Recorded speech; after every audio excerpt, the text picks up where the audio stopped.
The adored grandson and son of dopers, Mathieu van der Poel, conquered his 8th rainbow jersey, after the 6 he's already achieved in cyclocross and the 1 in road cycling in Glasgow.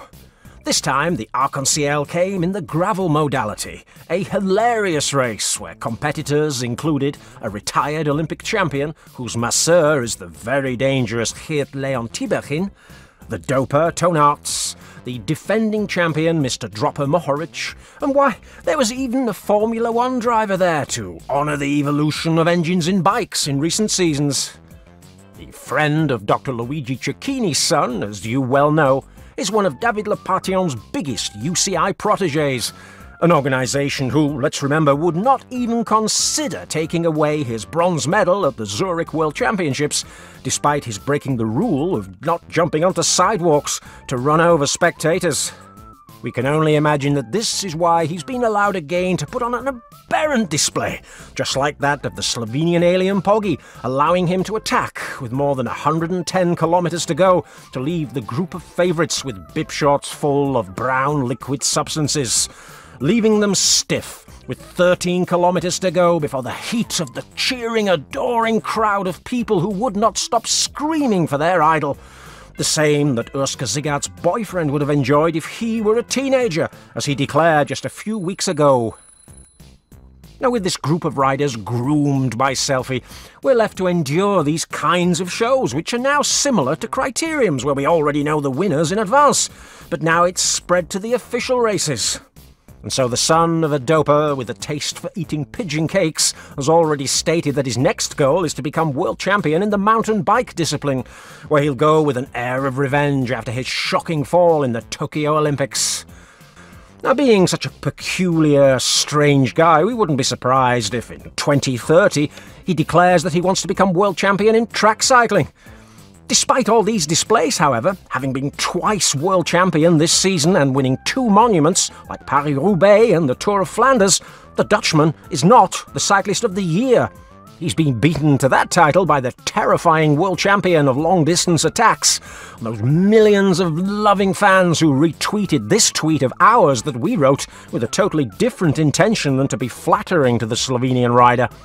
Make sure you follow us on our Twitter account, @UncleCycling, and then you'll be the first to know the latest news. And of course, if you haven't done already, you can subscribe to this humble channel for more cycling content, because now we are going to analyse the histrionic season of the Saunier Duval team. Now, until 2024, the official record for the most victories by a team in a season was held by Telecom, freshly converted to HTC Columbia. That was, of course, the 2009 season. We're talking about a squad packed with dirty dopers, men such as Michael Barry, George Hincapie, Konstantin Sitsu, and Michael Rogers. A team whose director was a Dane, because he's always a Dane, Brian Holm Sorensen, the best friend in the peloton of the best friend of our channel, the sensual bald eagle and doper, Bjarne Riis, a man who signed for Telecom thanks to the advice of Brian Holm Sorensen. Imagine what kind of advice he could give to the cyclists of the HTC Columbia team. Such firm friends were they that Brian Holm left professional cycling in solidarity with our friend of the channel, saying goodbye to the Quick Step team to which he'd belonged for 10 years once it casually stopped flying. Now, this infamous HTC Columbia team achieved 85 victories in the whole season, but we have to take into account that the team had 2 sprinters who, in their youth, and with the magic potions of Brian Holm Sorensen, flew, sweeping the calendar in the process. We're talking, of course, about the German Andre Greipel, who achieved 18 victories, and the beloved mummy of man, Mark Cavendish, who had 23 wins. There were also riders who swept the smaller events on the calendar, such as Norway's Edvald Bosenhagen, who, like Michael Barry, Greg Henderson, Konstantin Sitsu, and Michael Rogers, were able to transfer the wisdom gained with Brian Holm to the fringe set. It was a team that flew in the Grand Tours with 5 wins in the Giro d'Italia, a race with the most dopers in history, including low-cost Lance himself. There were 4 Tour de France wins, a race won by Brunel Zastana, complete with Contatrol and Lance. That quartet of wins came, of course, courtesy of Jovan Batista Riera's newly knighted friend. And there were 5 wins in the Vuelta a España, a race won by the doper Piti Valverde. They got the dopers Michael Rogers and Constantin Sitsu to finish 6th and 12th in that Giro d'Italia, a race packed with so many dirty dopers. They also, in the process, won a monument, Milano-San Remo, with a Cavendish who could climb the Poggia whistling. In other words, we're talking about a team with many dopers in its ranks, and with a director who's been linked to doping throughout his career, and with sprinters who are, after all, the cyclists who win the most victories in the best moment of their lives, thanks to the marginal gains they received in this telecom team. Well, this real gang of thugs and hustlers can be beaten by the Saunier Duval team of Dracula Gianetti and Moonlight Machin. Now, from Uncle's point of view, this Saunier Duval, now called UAE Team Emirates, of course, have already surpassed that 2009 Telecom Colombia team.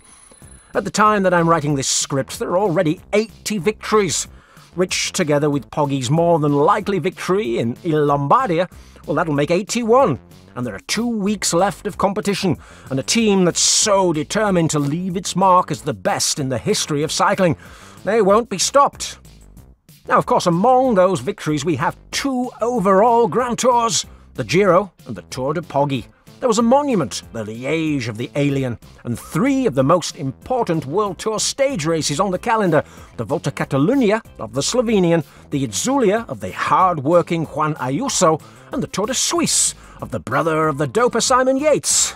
And as well, of course, as other World Tour races like the Benelux Tour of Tim Wellens, the Strade and the Grand Prix Montreal of Urska Zigard's boyfriend, and then there's the Classica San Sebastian and the Grand Prix Bretagne of the man to watch, Mark Hirschi. So many victories at a high level, but also last week in the CRO race won by the man trained by the dangerous Jérôme Schwartz, Brandon McNuggets, the Saunier Duval team achieved another historic milestone, becoming the first team in history to achieve victories with 20 different riders in the same season, and this thanks to the stage win of the sprinter and suspended on suspicion of doping by his own Saunier team, Juan Sebastian Molano. With this figure, they even surpassed the Mapei Quick Step of 2000, a very dangerous team full of dirty dopers and characters involved in doping schemes, men such as Johan Museo, Tom Steels, Pavel Tonkov, Andrea Taffi, Filippo Pozzato, Rinaldo Nocentini, Axel Merckx, Leif Hoster, Michele Bartoli, Manuel Beltran, Gianni Farazin, Giuliano Figueras, Davide Bramati, Dario Cioni, Luca Paolini, and of course, Michael Rogers. Now, however, a clean team like Saunier Duval is so very close to surpassing both Telecom and that Mapei, which was packed with dirty dopers. It's amazing! You know, technology, nutrition and training, they generate miracles. Oh, and while you're here, take a look at that video on the screen. You will love it.